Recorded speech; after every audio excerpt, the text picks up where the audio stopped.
খুচরো সময়গুলো, বিশেষভাবে খুচরো সময়, ওটাকে কিভাবে কাজে লাগাবো?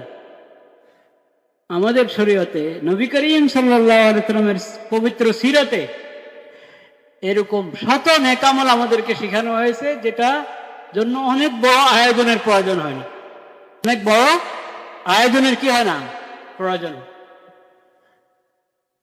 আয়োজন ছাড়া, ফর্মালিটি ছাড়া, দীর্ঘ কোনো ব্যবস্থাপনা ছাড়া অনেক সহজে কাজগুলো করা যায় এবং অনেক সওয়াব হতে থাকে, অনেক ফায়দা হতে থাকে, অনেক সওয়াব হতে থাকে, অনেক ফায়দা হতে।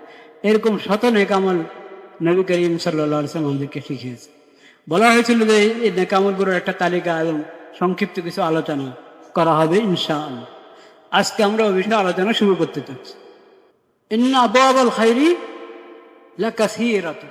কি চলছো, একজনের সাথে দেখা হলো, হাসি মুখে তার সাথে সাক্ষাৎ করলাম, এটা একটা নেকাম, এটা একটা নেকাম। কারোর সাথে দেখা হলো, আসসালামু আলাইকুম বললাম, এটা একটা কি নেকাম। আসসালামু আলাইকুম বললাম, আসসালামু আলাইকুম ওয়া রাহমাতুল্লাহি ওয়া বারাকাতুহু, সব আরো বেড়ে গেল, এটা একটা নেকাম। জিজ্ঞেস করলাম কেমন আছেন, আমি যে তার হালাত জানতে চালাম।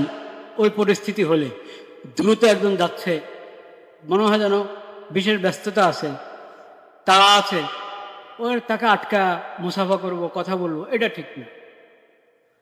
তা আমি তার অবস্থা দেখে মুসাফা করলাম না, জিজ্ঞাসা করলাম না, এটা একটা সওয়াবের কাজ, এটা একটা কি সওয়াবের কাজ, তার ক্ষতি করলাম না। কিন্তু দেখলাম পজিশনটা এমন যে এখন মুসাফা করা যায়, কথা বলা যায়, মুসাফা করলাম, সওয়াবের কাজ। কথা বললাম, জিজ্ঞেস করলাম কেমন আছেন, সওয়াবের কাজ। উনি উত্তর দিলেন আলহামদুলিল্লাহ,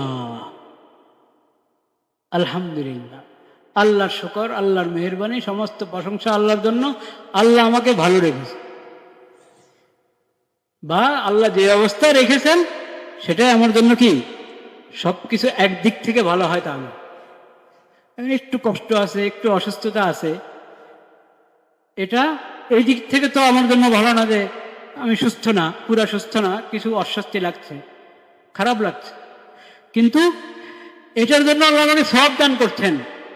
আমার বন্ধু অসুস্থ, এই অসুস্থ অবস্থাও সে সবর করছে, আমার কোনো শেকায়েত করছে না, এটা একটা সওয়াবের কাজ। তো এটার জন্য যে আল্লাহ আমাকে সওয়াব দান করছেন, এটা আমার জন্য ভালো হলো কি হলো না? হলো। বললাম আলহামদুলিল্লাহ, এই আলহামদুলিল্লাহ হলো একটা সওয়াবের কাজ।